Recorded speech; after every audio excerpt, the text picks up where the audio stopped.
20년 전, 30년 전에는 드라마 제작사가 무슨 돈이 있어요. 겨울 연가 히트 쳤어요. 돈 번 사람은 배용준 씨, 세주 씨만 했지 드라마 제작사 돈 못 벌었어요. 지금은 넷플릭스에서 우리가 돈은 얼마든지 스튜디오 드래곤 같은 드라마 제작사는 시총이 막 5단위로 거래되고 있는 거죠. 갑이 되는 위치로 딱 돌아서는 순간 주가가 폭발적으로 올라요. 만성적인 을 위치에 있는 그런 업종이면 더 좋아요.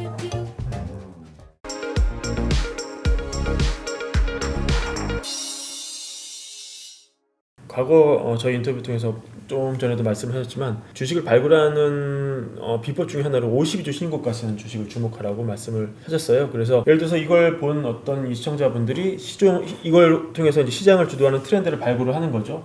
보니까 뭐 2차 전지가 막 세더라. 어디 뭐 알루미늄 막 사태가 나니까 알루미늄 관련주가 막 하고 오르더라. 그러면 이걸 매수라는 행동을 옮겼을 때 얼마만큼 비중을 어떻게 살고 또 이걸 언제 팔아야 되는지 이 실전을 놓으면은 이 어떻게 되는지 잘 몰라서 헤매는 분들이 많거든요. 어떻게 좀 조언을 해줄 수가 있습니까? 52주 신고가는 저도 깜짝 놀랐어요. 저희 업계 선배분이신데 85년 8호 학번이시니까 그 형님은 저보다도 뭐 4살이나 더 많으신 분인데 제가 최근에 쓴 이제 책을 보고 52주 신고가가 이래서 중요한 거구나라고 아셨다는 거예요. 물론 그 형님이 저쪽 채권 메자닌 쪽을 많이 하시다 보니까 이제 주식을 매매하는 부분에 있어서 그런 감각은 없으실 수도 있는데 어쨌든 52주 신고가가 왜 중요한지를 이제 모르시는 분이 이제 많으셨는데 지금은 이제 아실 거예요. 그죠? 그래서 저는 조금 여기다가 52주 신고가 주식을 발굴해서 언제까지 끌고 가고 그 부분에 대해서 좀 말씀을 드릴게요. 최근에 이제 갑을 관계로 우리 주식을 판단하는 방법에 대해서 살짝 한번 말씀드린 적이 있는데 예를 들어서 반도체 EUV 노광 장비를 전 세계에서 유일하게 거의 하다시피 하는 ASML이라는 네덜란드 회사 있잖아요.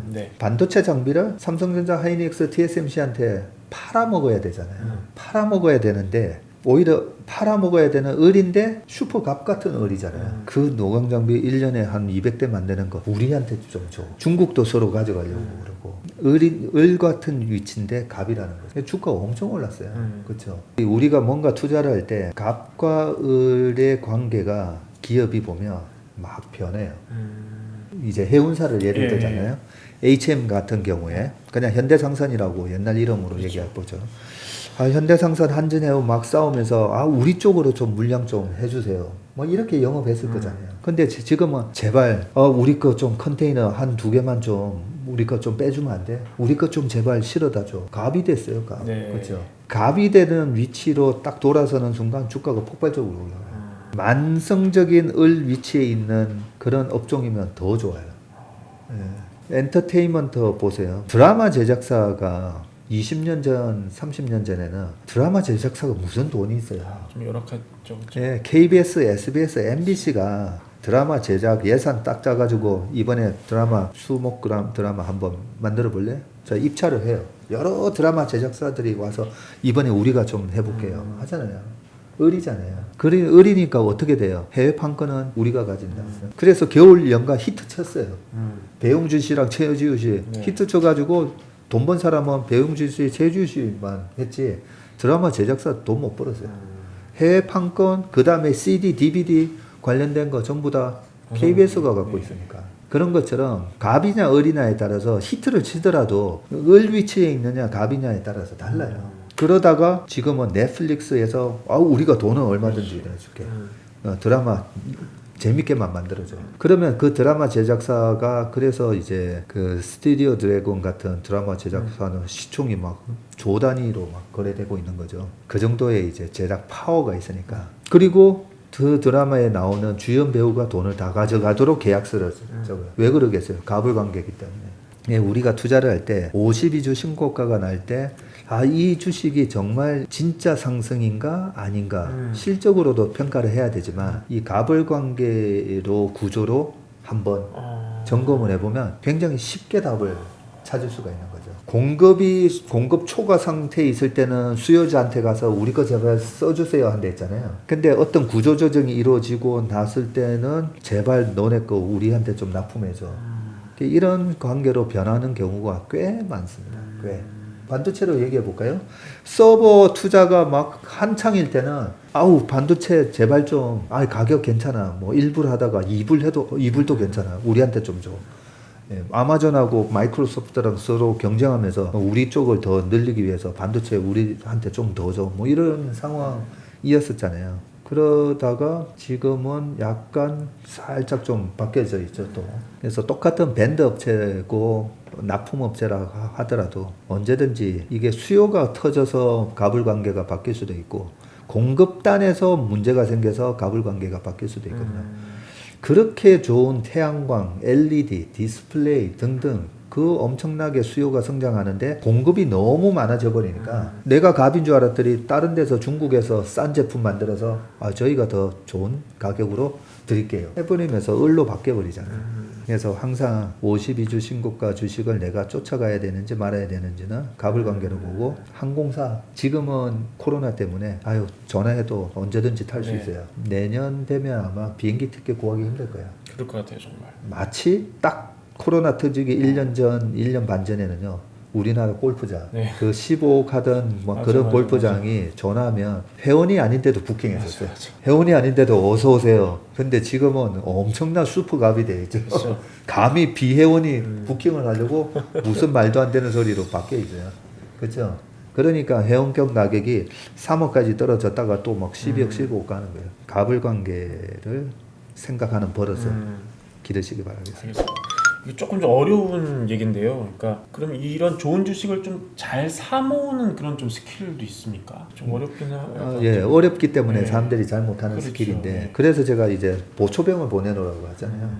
보초병을 보내놓고 실질적으로는 이제 주가가 뜰 때부터 내 생각대로 이제 그런 환경이 조성되면서 주가가 오르기 시작하잖아요. 그런데 보통 보면 보초병 보내놓고 이 보초병을 잘라 먹어요. 근데 겨우 내가 1억을 투자하면 네. 500만 원의 보초병을 보내놨는데 아니면 200만 원.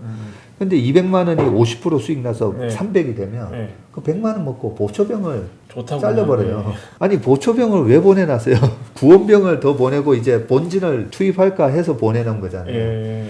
그러면 200만 원이 300만 원이 될 때부터 이제 본격적으로 이익이 터지기 시작하고 정말로 턴어라운드가 되기 시작하구나 하면서부터 수량을 늘려서 되는 종목을 내가 발굴을 했을 때 제대로 먹어야 되거든요. 근데 다 여기서 다 실패해요. 여기서 겨우 보초병에서 다 잘라먹고 네. 정작 나중에 내가 카카오 10만 원에 샀었는데 12만 원에 팔아가지고 70만 원 갔었다고. 아마 똑같은 얘기를 하실 거예요. 내년에도 되면 똑같은 얘기 하실 거예요. 시장이 내 생각을 인정을 하고 주변에 대중들이 인지하지 못하다가 인정을 하면서 그 주식을 사니까 올라가는 거잖아요. 근데 사니까 올라가는데 52주 신고가를 낸다는 말은 그 52주 1년 동안 물려 있었던 사람들의 그 매물을 다 잡아먹으면서 쳐올리는 거예요. 엄청나게 강력한 힘인 거예요. 그래서 52주 신고가가 중요한 거예요. 그 1년 동안에 물려 있었던 사람 매물을 다 잡아먹을 만큼 강력한 세력이 들어온 거예요. 그럴 때 보초병의 수를 오히려 이제 보초병이 아니라 진짜 그 본진을 보내야 돼요. 그런 개념으로. 그리고 이 본진을 보낼 때 좀 무섭잖아요. 무서울 수 있을 것 같아요. 바닥에서 바닥에서 100% 올랐는데 여기서 보내는 게 맞아요. 그럴 때는 어떤 상상을 하시면 되냐면 우리가 이기고 있는 상황이잖아요. 우리가 이기고 있는 상황이니까 52주 신고가가 나는 거예요. 그 공매도 세력들이 그렇게 테슬라를 2019년 상반기까지 망한다라고 발행 주식 속에 18%나 때렸는데 그 매물을 다 잡아먹으면서 52주 신고가를 내면 어떤 상황이에요? 서로 싸우다가 상대가 도망가는 무너지는 상황이에요. 쇼커버를 들어와야 됩니다. 네, 쇼커버도 들어와야 되고 막 후퇴하고 있는데 우리 정찰병을 돌아오라. 아니죠. 그 본진을 보내서 완전히 싹쓸어버려야 되는 것처럼. 그렇기 때문에 52주 신고가가 나면서 거래가 실리면서 빵 올라가면 엄청난 구원병이 막 들어오고 있는 거예요. 그러면 싸움을 하는데 얼마나 유리해요. 그런 상상을 하시면서 과감하게 본진의 그 주식수를 늘리는 거예요. 이 관련한 질문이 될 수 있는데요. 이 개인들이 또 시간과 어떤 뭐 지식의 한계가 있으니까요. 관리할 수 있는 평균적인 뭐 최다 포트폴리오 종목 수 이런 것도 조언이 가능할까요? 그 실력에 따라서 당연히 종목 수가 달라져야 되는 거. 종목에 대한 투자에 나는 자신이 없으면 요즘 뭘 하라고 그러죠? ETF 하라고 그러잖아요. ETF에 보면 S&P 500 그 SPY라는 ETF는 500 종목을 갖고 있는 거예요. 그쵸? 500 종목을 갖고 있는 거에 내가 투자한 거예요. 그렇기 때문에 내가 종목 스탁 피킹을 하는 실력이 좀 나는 잘 모르겠다 하면 그러면 종목 수를 많이 가져가시는 게 맞죠. 맞지만 내가 실력이 조금 생기고 하면 그래서 주식의 고수는 가면 갈수록 위로 가면 갈수록 종목 수도 이래요. 워런 버핏이 달걀을 한 바구니에 담는 스타일이잖아요. 네. 몰빵 스타일이에요. 그렇죠. 애플 하나만 40% 들고 가는데 그렇죠. 주식에 대한 어느 정도 압축해서 가져가는 게 맞나요? 라는 질문은 거기에 대한 답은 내 실력만큼 갖고 가는 거예요. 내 실력만큼. 내 실력이 그렇게 자신이 없으면 그냥 500 종목 깔고 가든 100 종목 깔고 가든 깔고 가야 돼요. 근데 그게 아니라면 근데 뭐 우리 매부리 방송이랑 그동안에 주식을 한 1년 이상 하셨으면 서서히 한 20종목 30종목 안짝으로 압축을 한번 해보셔야 돼요. 내가 그렇게 압축하는 그 스트레스를 받으면서 압축을 계속 하셔야지 이제 실력이 거기서 한 단계 더 점프업 된다. 이 주식을 돌아다니면서 투자하는 거랑 내가 정말 깊게 공부한 종목을 몇 개 쭉 가져가서 많이 먹고 나오는 거 이거 개미한테 뭐가 좀 더 어울리는 방법인가요? 예. 뭐 저 같은 경우도 아무리 근데 절대 고수라 하더라도 한두 종목으로 하다가 또 크게 이제 손실 나는 사람들을 많이 봤거든요. 내가 아무리 자신 있어도 5종목에서 10종목 정도는 가져가시는 게 맞는 것 같아요. 저도 그래요. 저도 우리가 야구는 10개 중에 3개의 안타를 때리면 3할 때 치면 네. 훌륭한 타자잖아요. 그럼 주식도 6개에서 7개 10개의 주도주 중에 6개에서 7개를 저희는 맞춘다라는 목표를 갖고 운용을 하거든요. 그렇다는 말은 10개 중에 10개 다 맞추는 수는 없다는 거예요. 10개 중에 10개 다 맞추는 매니저나 그런 사람이 있었으면 워런 버핏보다 훨씬 부자가 됐겠죠. 워런 버핏 보세요. 최근에 밑에서 손절 쳤는데 웰스파고 은행 100% 올랐어요. 델타항공 손절 쳤는데 70% 올랐어요. 얼마든지 그럴 수 있는 거예요. 내가 잘못 본 걸 언제든지 네. 손절도 치고 손절 쳤더니 또 올라가기도 하고 예. 워런 버핏도 그렇게 잘못 볼 수가 예. 있기 때문에 그래도 최소한 5종목에서 10종목 포트폴리오를 짜서 가져가는 게 맞는 것 같습니다. 또 연관 질문인데요. 요새 뭐 시장 트렌드, 혁신 트렌드로 올라오는 뭐 여러 가지 키워드들이 좀 뭐 메타버스도 있고 뭐 ESG 이런 것들. 이게 중요한 건 알겠는데 여기서 종목 발굴을 하는데 뭔가 중간에 좀 미싱 링크가 있는 것 같은 그런 느낌이거든요. 이럴 때는 전문님은 어떻게 좀 아이들 연결을 시키세요? 메타버스도 막 이제 시장에서 그렇게 인정을 해주니까 그죠. 저 같은 경우에도 빠르게 이제 그 부분이 뭔지 공부도 해보고 공부하는 사이에 뭐 주가는 계속 올라갔죠.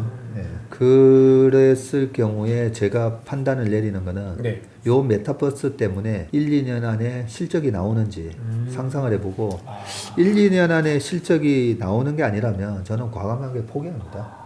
워런 버핏이 그 얘기도 했잖아요. 10개에 들어오는 직구를 내가 다 쳐야 되는 건 아니다고요. 내가 놓쳐도 돼요.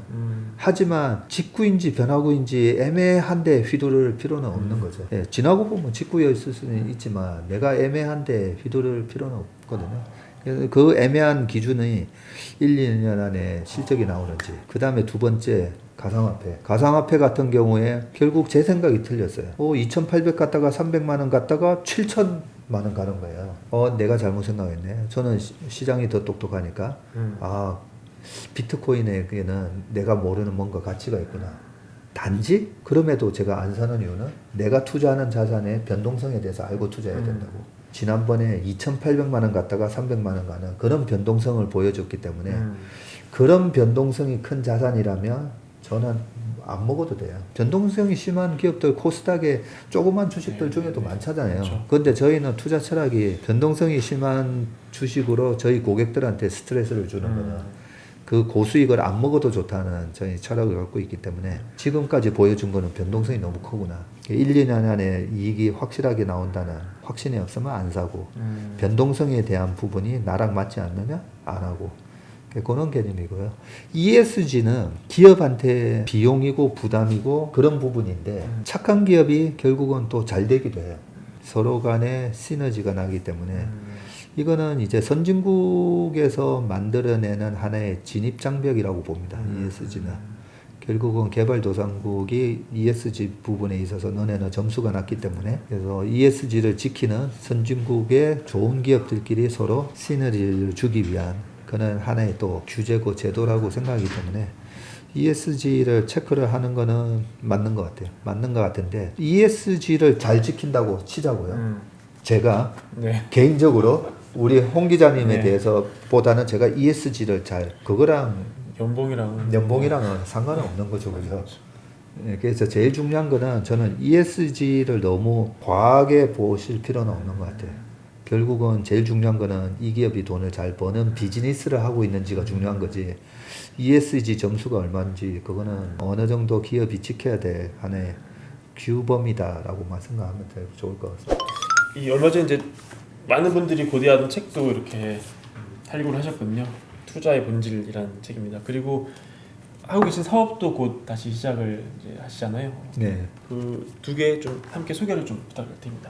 예. 지금 제 소속은 채슬리 주식회사고요. 또 바뀌었습니까? 채슬리 자문이었는데. 자문이란 말도 쓰면 안 된다고요? 쓰지 않는 게 좋을 것 같다라고 변호사가 얘기해 줘가지고요. 예. 이름을 채슬리 주식회사로 네. 바꿨습니다. 주 채슬리. 예. 네. 그 자문사는 등록제라서 금융감독원에서 나중에 저희 회사에 대한 자문사 인허가를 내주면 그때 이제 등록을 해서 영업을 하는 게 저희는 11월 말에서 12월 정도로 기대를 하고 있고요. 네. 네, 그렇게 기대를 하고 있고 그렇기 때문에 그전에는 어떠한 자문이나 일임을 할 수가 없습니다. 할 수가 없기 때문에 이렇게 방송을 통해서 네.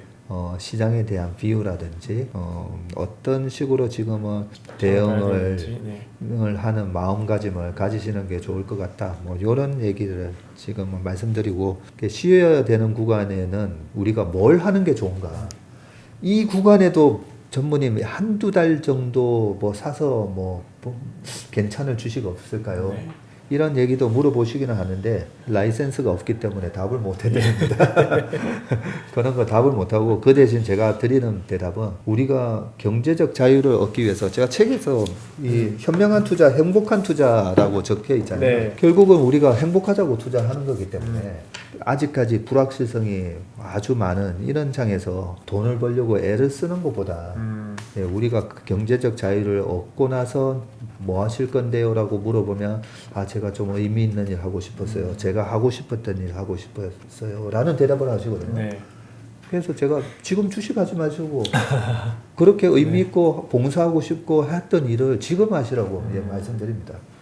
지금은 안 하면서 지금은 이 어려운 장에 주식으로 돈 벌려고 하면 내 소중한 시간을 비효율적으로 쓰는 거예요. 이럴 때는 쉰다는 마음으로 하면서 뭘 하고 쉬느냐? 내가 경제적 자유를 얻고 뭔가를 하려고 했던 일을 하시면서 쉬면 된다. 그 말씀을 좀 끝으로 드리고 싶습니다. 네, 알겠습니다. 많은 분들이 관심이 있으실 것 같은데요. 선착순인가요? 어떻게 됩니까? 그거는요. 영업 허가가 나오면 네. 허가가 나오면 선착순인가요? 예. 허가가 나오면 다 오시면 됩니다. 네. 조금 이제 뭐 말씀드릴 수 있는 부분은 예전 인피니티 때보다 그때 너무 바빠가지고 시스테마이제이션을 하고 싶었는데 못했던 것들이 좀 있어요. 예, 딱 하면 제가 일일이 종목 분석을 할 때 캐시플로우를 체크해보고 전환사채 있는지 확인해보고 막 이런 것들을 하는 걸 이제 지금은 엔터 한번 딱 누르면 한 번에 딱 볼 수 있게 AI가 해주는군요, 이렇게. 예, 그런 걸 지금 구축을 하고 있어요. 바빠지실 텐데 그래도 저희는 종종 나와주실 거죠?